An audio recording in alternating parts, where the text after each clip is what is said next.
А дали успеа да ве разединат во достоинство? Не, напротив. Имаше доста големи напори да ве направат на Напорите беа многу поголеми од тоа што јавноста го знае. Јавноста знае само за дел од тие напади, меѓутоа со нападите минатите неколку години не направија похомогени и подсврсти. Сите оние кои што беа плашливи, колебливи или дојдени од интерес во здруженијето, мислејќи дека со тоа ќе добијат нешто, се тргнаа на страна. Останаа вистинските бранители, вистинските луѓе кои што во достоинство препознава една посебна патриотска идеологија, луѓе кои што кај нас беа затоа што заедно обраневме Македонија и заедно се боревме за нашите права. Не луѓе кои што беа за некој тесен личен интерес. Ама викате не се борене за ваква Македонија, тоа се крупни зборови така.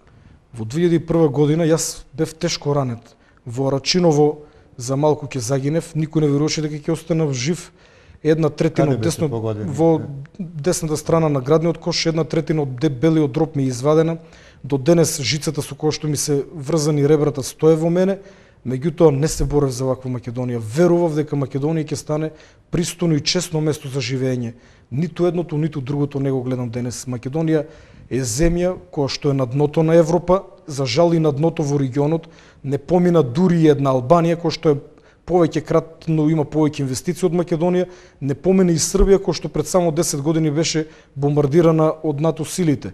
Буквално остановме на дното, но нешто што особено ме запрепастува и револтира е стравот кај граѓаните. И јас не можам да сватам до кога изреката дека наведната глава сабија неа сече ќе биде мисла водилка на овој народ. Треба еднаш да ја кренеме главата, да го кажеме своето мислење. Граѓаните се исплашени буквално во сите сегменти. Јас едно е да бидат исплашени само граѓаните кои што работат во државната управа, во буџетскиот сектор, меѓутоа имаме граѓани во приватниот сектор кои што се исплашени. Од што се исплашени граѓаните?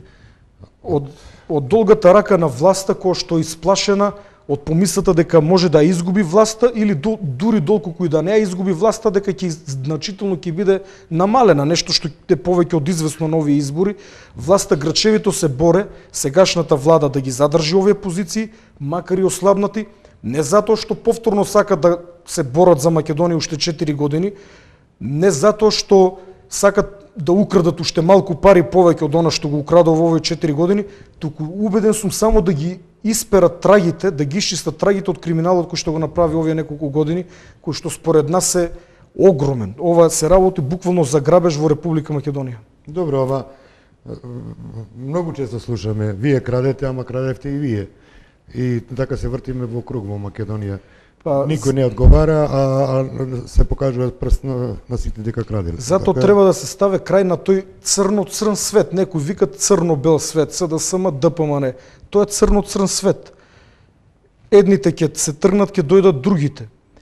И едните ќе викат дека другите краделе помалку, овие сегашните гледате некој цариник да земе 5 евра, веднаш ќе отиде во притвор со пушки, ќе го водат во затвор, во униформа, ги бламират луѓето, не почитувајќи презумцијата на невиност, ги држат во притвор по 1-2 години, додека целиот грабеж се концентрираше во рацете на неколку луѓе, дали се 5, 10 или 20, тоа тие најдобро знаат.